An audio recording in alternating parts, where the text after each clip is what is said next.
ធ្វើការរោងចក្រធ្វើការតំណងនៅតាមផ្ទះគេធ្វើការក្រុមហ៊ុនចាធ្វើការធនាគារចាធ្វើអីធ្វើទៅទស្សន័យបងប្អូនទាំងអស់គ្នាតឡានតម្លាក់ទៀតហើយណាអានេះដូច012បងប្អូនចា012ជាប្រភេទ model proof ខាងលើជា model Kia Morning ចាអញ្ចឹងបងប្អូននៅក្នុង page ត្រូវការបងមលួឬក៏ទិញដូចសតសូមរួចរាន់ឡើងណាដាក់ពាក្យមកយើងឥឡូវចា Car Power ទទួលចាអតិថិជនគ្រប់ model ហ្មងនិយាយទៅមិនថាអតិថិជនធ្វើការរោងចក្រធ្វើការតំណងនៅតាមផ្ទះគេធ្វើការក្រុមហ៊ុនចាធ្វើការធនាគារចាធ្វើអីធ្វើទៅឲ្យតែបានលុយណាធ្វើអីធ្វើទៅតែបានលុយមានចំណូលច្បាស់លាស់ហ្នឹងមិនមែនបានលុយដោយអត់មានចំណូលច្បាស់លាស់អីណាបានលុយពីនេះពីនោះមកខុសច្បាប់អត់ទេណាចាយកតែចំណូលត្រូវច្បាប់ទេបងប្អូនមកចា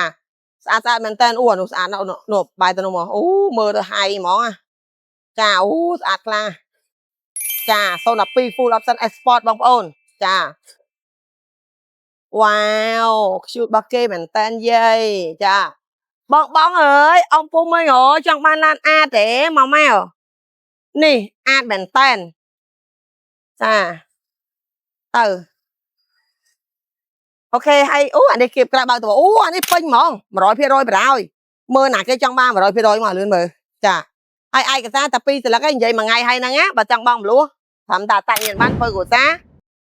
បញ្ជាក់ចំណូលមកបានហើយលុយកក់100កុំភ្លេចរឿងលុយកក់ណាអូខេបងប្អូនទាំងអស់គ្នាវីដេអូមួយនេះគឺមានតែប៉ុណ្្នឹងទេបើសិនបងប្អូនអំពុំមីងត្រូវការបងមលួ